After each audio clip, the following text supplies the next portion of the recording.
kung di mo pa nasusubukan pagsamahin ang hotdog at sayote, abay subukan mo na din. Simpleng-simple lang ang mga sangkap nito, kaya sure akong magugustuhan mo din ito. At syempre kung tight ang budget mo at pecha di peligro na din, perfect na perfect itong combination na sayote at hotdog na ipaulam sa ating pamilya. Dito nga po ay meron tayong biniling dalawang medium size na sayote. Chop lang natin yung dulo nito at saka kaskasin tulad nito. Bali babalatan at tatanggalan na din po natin ng buto itong mga sayote at saka isred ang mga ito. Mas mainam na isred na natin itong mga sayote para hindi na masyado itong makita ng ating mga anak. Shred lang natin yan lahat hanggang sa matapos tayo. Then matapos ma-shred ang sayote ay dito naman tayo sa mga hotdogs.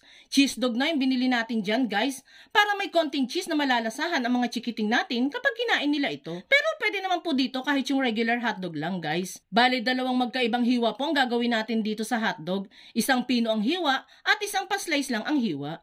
Medyo lalagyan kasi natin ng konting design itong lulutuin natin para naman mas maging attractive sa mga bata.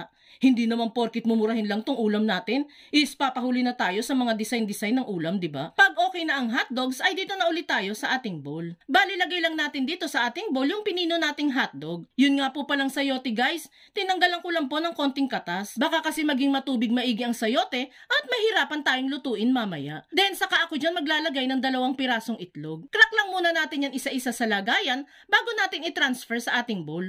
Nadala na kasi ako ng isang beses guys. Nalagay ko agad yung bugok na itlog sa mixture. Ayun, nasayang tuloy yung mga ingredients ko. Kaya ang ginagawa ko po ngayon, inilalagay ko muna ito sa isang tasa bago ko ito ilagay sa aking ginawang mixture. Para di naman po masayang, diba? Then saka naman tayo dyan maglalagay ng mga pampalasa. Maglalagay lang ako dyan ng asin, seasonings at pamintang pino. Adjust nyo na lamang po ang mga pampalasa. Depende sa gusto ninyong maging lasa nito. Then saka natin yan hahalu-haluin. At kung hanggang ngayon ay nanonood ka pa, ibig sabihin na interesado ka sa sayote at hotdog recipe na sinishare natin ngayon. At kung sakali pong magugustuhan mo ito, pwede po bang pusuan mo naman ang video natin at mag-iwan ka na din po ng comment na I love this recipe. Maraming salamat po. At once nga na mahalo na itong mixture, ay maglalagay naman tayo dyan ng 3 kutsara lang ng all-purpose flour. Ito rin po kasing harina ang magpapabind dito sa ating lulutuin. Haluin lang ulit natin itong mixture hanggang sa humalo ng maigi ang harina dito. Yan guys, okay na para sa akin itong mixture natin. Pwede na natin itong isalin sa kawali na paglulutuan natin. Non-stick pan nga po pala ang gamit natin dyan guys, kaya hindi na po ako maglalagay ng mantika. Pero kung di naman po non-stick ang gagamitin ninyo, magpahid muna po kayo ng mantika sa kawali bago ilagay itong mixture. Aayos-ayusin lang natin ang ibabaw nito, then saka natin ilagay yung mga hotdog na in-slice natin kanina. Parang nagde-design lang tayo ng pizza dito guys. Oh, see? Diba ang gandang tignan? Kapag okay na, ay pwede na natin yung lutuin.